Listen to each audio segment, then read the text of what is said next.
아침 해가 이탈리아 평원을 비추고 있었지만 칸나이의 중심부는 이미 한니발이 만들어낸 거대한 포위망 아니었어. 7만 명에 달하는 로마 보병이 출구 없는 덫에 갇힌 거지.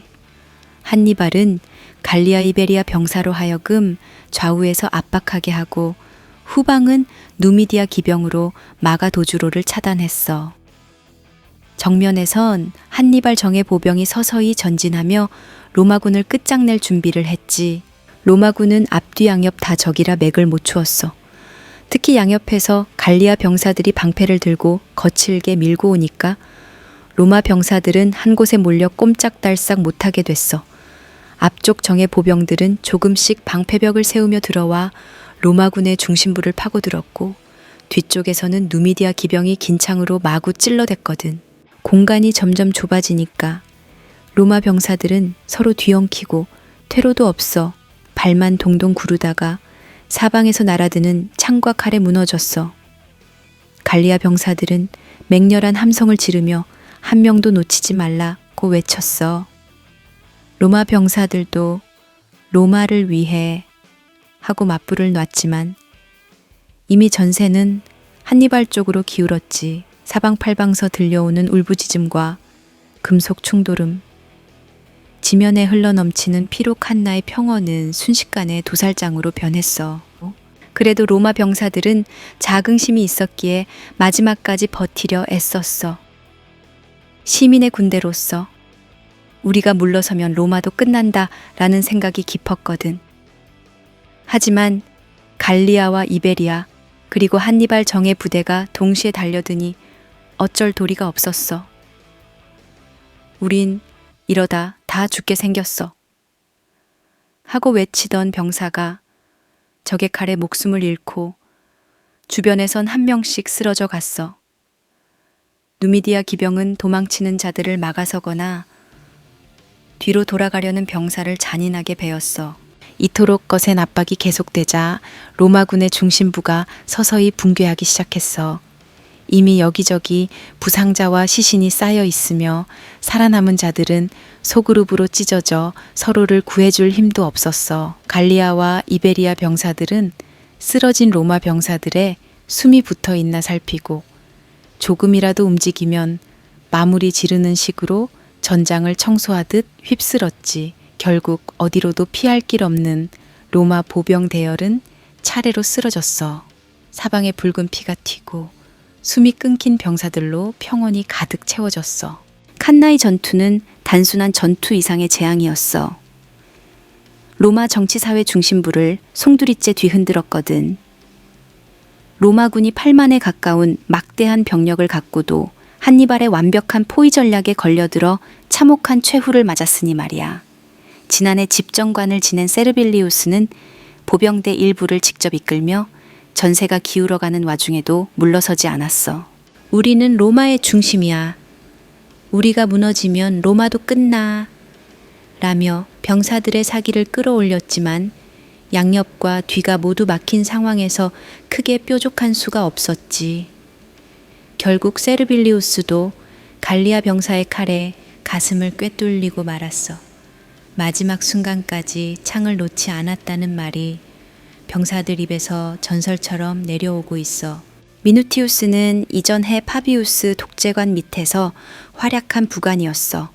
그는 혼란 속에서도 병사들을 붙들고 우리가 마지막 방어선이야 라고 고함치며 전열을 지키려 애썼어. 하지만 이미 포위가 완성돼 각계격파 당하는 형국이었고 화살과 창이 빗발치는 사이 결국 미누티우스도 쓰러지고 말았지. 무릎 꿇은 차에 방패와 칼을 내려놓지 않았다는 사실이 후에 시신을 찾은 병사들에 의해 확인됐어. 이 전투에는 로마 원로원 의원들도 상당수 참전했어. 80명이나 전장에 나선 건 이번 싸움이 로마 공화국의 운명을 건 결전이었음을 잘 보여주는 대목이지. 시민과 함께 죽는 것이 원로원의 의무다라는 말을 외치며 의원들은 병사들과 함께 최후까지 싸우다 장렬히 산화했어. 이로 인해 로마 핵심 인적 자원이 한순간에 무너져 정치와 민심 모두가 깊은 충격에 빠졌어. 한니발은 숫자 열세를 극복하기 위해 중앙을 일부러 후퇴시키면서 로마군을 끌어들였고 갈리아 누미디아 기병으로 양옆과 후방을 장악해 포위망을 치밀하게 완성했어. 로마군은 숫자만 많지 움직일 때 그들을 가둬버리면 끝이야. 라는 한니발의 말이 그의 전술을 그대로 보여주는 증거야. 결국 로마군은 어마어마한 수적 우세도 포위에 갇혀 질식해버렸어. 지휘관, 병사, 원로원 의원까지 함께 피를 흘리면서 로마 공화국 전체가 흔들리는 사건이 되었지. 수많은 목숨이 칸나이 평원에서 새으러지면서 한니발이라는 이름이 로마인들 가슴속에 공포와 분노를 새기게 되었어. 하지만 이 비극 속에서도 지휘관들과 의원이 함께 죽음을 택했다는 사실이 역설적으로 로마 시민들에게 어떤 결속을 남겨줬다고 할 수 있어. 이후로 로마는 우린 여전히 함께 싸우고 함께 죽는다 라는 정신으로 다시 뭉치기 시작했거든. 이 치열한 전장에서 유일하게 살아남은 건 약 10,000명의 포로 병사들이었어. 전투가 한창일 때 이들은 지휘관 명령 없이 후방 진지에서 대기하느라 결국 제대로 싸워보지도 못하고 포로가 되어버린 거야.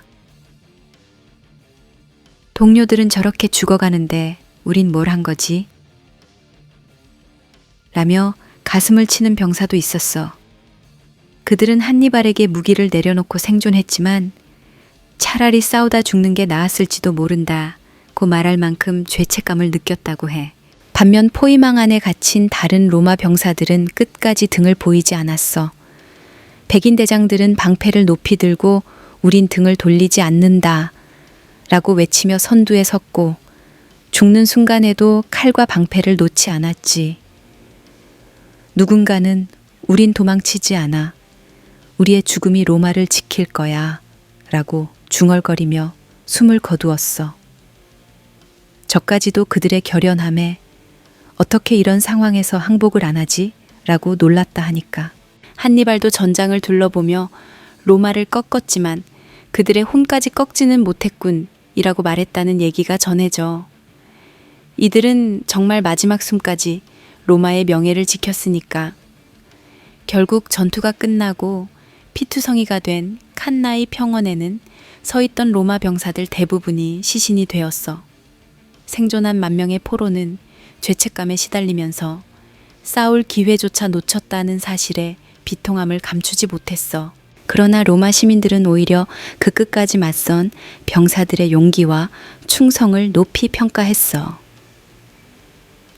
저들이 죽음으로써 남긴 패배의 기억이 로마를 다시 일으켜 세울 거야 라고 말한 원로원 의원도 있었어. 실제로도 이후 로마는 이 치욕을 딛고 재기해 나갔어. 칸나이에서의 참혹한 패배에도 불구하고 로마는 절망에 주저앉지 않았어. 그들에겐 아직 등을 보이지 않는 혼이 살아 있었고 공화국은 이를 바탕으로 다시 싸울 힘을 모았지. 결국 한니발도 그들의 정신은 쉽게 꺾이지 않겠어 라고 인정할 수밖에 없었어. 그래서 칸나이 전투는 치열한 학살이었지만 동시에 로마의 결의를 증명한 상징이 되었어. 전투가 끝나고 칸나이 평원은 한낮 햇살 아래서도 섬뜩할 만큼 고요했어. 무려 70,000명에 달하는 로마 병사들이 이곳에 쓰러졌고 그중 다수는 마지막까지 저항하다 장렬히 산화했어. 반면 한니발 군대는 약 5,500명을 잃었는데 특히 갈리아 병사들의 희생이 컸지. 그들은 최전선에서 로마 중무장 보병의 타격을 고스란히 받았으니까. 이 갈리아 용사들의 고된 희생 덕에 완벽한 포위전이 이뤄졌다고 할 수 있어. 평원 곳곳에는 이미 숨이 끊긴 병사들과 부서진 무기, 벗겨진 갑옷이 널브러져 있었어. 피로 물든 땅을 보고 있으면 여기가 정말 사람들이 교전하던 곳인지 지옥인지 모를 정도였어. 이제 정막이 깃들자 한니발 병사들은 시신에서 전리품을 걷어들이기 시작했어. 금반지, 무기, 갑옷 같은 게 로마인의 상징이었는데 그걸 약탈하며 로마의 자부심도 여기서 끝이야 라고 비웃었어. 특히 병사의 금반지들은 로마군의 위세와 시민 자긍심을 뜻하는 물건이라 이걸 수만 개 모아둔 언덕이 생길 정도였다고 해. 한니발은 이를 두고 로마의 패배를 온 세상에 알릴 증거라고 했대. 그렇다고 한니발 군대가 전사자들을 전부 존중했던 건 아니야. 시신들에서 귀중품만 쏙쏙 빼내는 모습은 전쟁의 참혹함을 적나라하게 보여주는 장면이었어. 나중에 로마 쪽에서 구사일생으로 살아남은 병사들이 칸나이는 말 그대로 피비린내 진동하는 무덤이라고 말했지. 하지만 이 처참한 학살과 약탈 장면에도 불구하고 로마는 완전히 무너지진 않았어. 이 엄청난 상처와 굴욕이 오히려 로마인들을 뭉치게 만들었거든. 이 굴욕적 상처가 다시금 일어설 동력이 될 것이다 라는 말이 퍼져나갔어. 실제로도 로마는 칸나이 전투 이후로 한니발에 맞설 새로운 전략과 당열을 모색하게 되었어. 숫자가 많다고 이기는 게 아니라 는 한니발의 교훈을 뼈저리게 배운 뒤 더 이상 같은 실수를 반복하지 않으려 했던 거지. 결국 칸나이 평원에서 뿜어진 피는 끔찍한 패배를 남겼지만 동시에 로마가 다시 솟아오를 불씨도 함께 남긴 셈이야. 전쟁은 끝나지 않았고 역사는 계속 흐르니까. 이렇게 칸나이 전투는 고대 전쟁사에서 가장 치명적인 패배로 자리 잡았어. 피로 물든 갑옷, 산처럼 쌓인 금반지, 7만 로마 병사의 시신이 바로 그 무서운 증언이 되어 주었지. 그러나 이 패배는 로마가 다시금 결집하여 한니발에 대항하게 만든 계기가 됐고 결국 역사는 칸나이라는 이름을 로마의 절망 속 결의와 한니발의 천재적 전략이 격돌한 무대로 영원히 기억하게 창려. 아, 들어봐. 포강 유역을 따라 로마의 2개 군단이 길게 줄지어 행군을 시작했어. 머리 위로 붉은 햇살이 쏟아지자 번뜩이는 투구와 창이 먼 곳에서도 또렷하게 보이더라. 병사들은 간간히 서로 눈길을 주고받았어. 사기는 여전히 높았지만 한낱 소문처럼 떠돌던 갈리아 병사들의 기습이 신경을 곤두서게 했지. 법무관 포스투무스는 마차 위에 서서 숲가를 바라보았어. 그의 눈빛은 금속처럼 차갑게 빛났고 손끝에서는 검의 자루를 움켜쥐려는 긴장감이 감돌았어. 울창한 숲이 왠지 모르게 이질적인 침묵을 머금고 있는 듯 했거든. 갈리아 병사들이 숲 어딘가에 숨어 그림자처럼 움직이고 있을 거라는 불길한 예감이 스쳤어. 시간이 흐를수록 포스투무스가 이끄는 군단은 숲 깊숙이 들어갔어. 신비로운 그림자와 나뭇가지가 병사들을 감싸는 느낌이 들었지. 오른쪽에서 낙엽이 왈칵 무너지는 소리에 일부 병사가 흠칫 놀라기도 했어. 다른 병사는 뒤를 돌아보며 작게 중얼거렸어. 숲이 우릴 삼키려는 것 같아. 하지만 포스투무스는 흔들리지 않았어. 우리는 로마의 이름 아래 전진해야 해. 물러서는 자는 로마를 배반하는 거야. 그의 결정적 한마디가 군단 전체를 단단히 붙들었어. 병사들은 한치의 망설임도 없는 이 지휘관을 따르기로 마음먹었어. 점점 빛이 희미해지는 좁은 길을 따라 들어가자 잔잔하던 바람마저 사라졌어. 마치 숲 전체가 숨을 죽인 듯 짙은 나무십 사이로 무거운 기척이 감돌더라. 갑작스럽게 숲속 깊은 곳에서 뿔피리 소리가 높이 울려 퍼졌어. 당황한 로마 병사들은 그 소리가 어디서 나는지 알 수 없었지. 나뭇가지 사이로 가늘게 스며드는 햇빛조차 불안하게 흔들렸어. 그리고 바로 그때였어. 숲의 어둠에서 수백 명의 갈리아 병사들이 일제히 모습을 드러냈어. 이미 숲 안에서 진영을 갖추고 있었던 거야. 한 번에 공격할 순간을 노렸던 듯 그들의 눈빛은 결연했고 재빠른 움직임으로 기습을 감행했어. 병사들은 자신들도 모르게 대열이 어지럽게 흔들렸어. 시야는 나무에 가려 좁아졌고 갈리아 병사들은 좌우로 흩어져 기습했지. 포스투무스가 지휘를 내리며 외쳤어. 방어 대열을 갖춰라 하고 방패를 번쩍 들어 올렸지만 이미 갈리아의 화살이 빗발치듯 쏟아지고 있었어. 높은 나무 위에서는 갈리아 궁수들이 끊임없이 화살을 퍼부었어. 로마 군단이 밀집해 서 있던 탓에 서로 방패를 들어 방어하려다가 어깨가 부딪히고 발이 엉키기 일쑤였어. 방패가 어느 정도 화살을 막아주긴 했지만 틈새나 위로 들어온 화살이 갑옷을 꿰뚫고 말았지. 부상당한 병사들의 비명과 함께 공포가 더해지자 전열이 급격히 흐트러졌어. 누군가는 창을 들고 숲속으로 뛰어들며 방역하려 했지만 갈리아 병사들은 나무 사이를 가볍게 옮겨 다녔어. 숲풀 속에 숨듯 사라졌다가 다시 다른 곳에서 불쑥 나타났어. 이 전술은 로마 병사들을 혼란에 빠뜨리기에 충분했어. 포스투무스는 마차에서 뛰어내려 직접 검을 빼들고 병사들의 한가운데서 싸움을 독려했어. 로마를 위해 싸워야 해. 우리의 이름을 잊지 마. 핏기가 도는 그의 얼굴엔 분노와 결의가 가득했어. 그러나 전장은 이미 통제 불가능한 혼돈으로 뒤덮였지. 일부 병사들은 공포에 떨며 동료들을 놔두고 도망쳤고 또 어떤 이들은 포스투무스의 용기에 고무되어 결사적으로 창을 휘둘렀어. 포스투무스는 마침내 적의 무리를 향해 홀로 돌진했어. 날아드는 창을 방패로 막고 맹렬하게 내려치는 도끼에 팔을 다쳐 피를 흘렸어도 그는 끝까지 검을 놓지 않고 갈리아 전사들을 쓰러뜨렸지. 하지만 결국 수많은 적 앞에서 포스투무스는 무릎을 꿇었어. 갈리아 병사들이 사방에서 몰려들어 그의 온몸을 베었지. 붉은 피가 땅을 물들이며 로마 군단의 마지막 희망도 함께 무너졌어. 전투가 끝나자 숲에는 다시 침묵이 내려앉았어. 갈리아 병사들은 짧은 환성을 올린 뒤 시신을 뒤져 전리품을 챙겼어. 8,600명에 달하던 로마 병사 중 살아남은 이는 거의 없었어.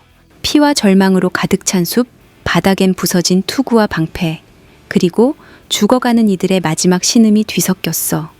부상자를 수습하고 로마 병사들의 무기와 갑옷을 벗겨냈어. 짙은 연기가 피어오르는 자리에서는 여전히 다하지 않은 비명이 들려왔어. 전투가 끝난 숲에는 이제 도망칠 힘도 싸울 의지도 잃어버린 몇몇 로마 병사들의 흐느낌만이 희미하게 울려 퍼졌어. 패배는 완벽했지. 저물녘이 돼서야 소수의 병사들이 간신히 숲을 빠져나와 로마 쪽으로 향했어. 모두 숨을 죽인 채 숲을 빠져나오면서 그날의 끔찍한 광경을 계속 곱씹을 수밖에 없었어. 루키우스라는 병사는 밤마다 악몽에 시달렸어. 포스투무스와 동료들의 최후가 눈에 선하게 떠오르는 거야. 그 숲은 처음부터 우릴 삼키려고 준비된 덫 같았어. 갈리아 병사들은 숲의 일부인 것처럼 움직였고 우린 어떻게 싸워야 할지조차 몰랐어. 포스투무스는 끝까지 싸웠지만 그의 용맹도 적들의 함정을 뚫지는 못했지. 병사들의 얼굴엔 공포와 고통만이 가득했어. 나도 살아남았지만 내 영혼의 일부는 그 숲에 머물러 있어. 루키우스가 로마로 돌아와 전한 포강 유역 숲의 비극은 시민들과 원로원에게 엄청난 충격을 줬어. 그날의 패배는 단순히 병사들의 목숨을 잃은 걸 넘어 로마의 자존심을 뿌리째 흔들어 놓은 사건이었어. 포강 유역 숲에서의 전투는 짧았지만 무자비했어. 포스투무스의 용맹도 갈리아 병사들의 기민함과 천혜의 요새인 숲 앞에서는 속수무책이었거든. 결국 8,600명의 로마 병사가 희생됐어. 그날 이후 숲은 핏빛 숲이라 불렸고 살아남은 이들의 악몽 속에 끝없이 나타났어. 하지만 로마는 결코 한 번의 패배로 쓰러지지 않았어. 숲에서 피로 얼룩진 것처럼 이 아픔이 오히려 로마가 다시 집결하고 복수를 다짐하게 만들었어. 시신을 제대로 수습조차 못한 채 물러나야 했던 부끄러운 기억이 로마를 다시금 칼을 갈게 만든 거야. 포강 유역의 숲은 이제 삭막한 침묵만 남겼어. 거기에 흘린 로마 병사들의 피는 지울 수 없는 흔적으로 자리 잡아 훗날까지 전해졌지. 그리고 그 흔적은 로마가 다시 일어서야 할 이유를 고스란히 보여주고 있었어. 패배와 공포가 뒤섞인 전쟁 소식이 로마 시내를 뒤덮었어. 트라시메노와 칸나이에서 이어진 치명적 패배로 수많은 병사가 목숨을 잃었고 시민들은 매일 전해지는 비보에 절망했어. 누군가는 로마가 무너질 거라고까지 생각했지만 아직 로마의 심장은 뛰고 있었어. 어느 날 아침 포룸 로마눔의 대리석 바닥이 붉은 태양빛을 받아 신비롭게 빛날 때 원로원의 의원들이 회의장에 모였어. 공기는 묵직했고 공화국의 노장원인 클라우디우스가 자리에서 일어나 말했어. 우리는 이제 8만에 이르는 병사를 잃었어.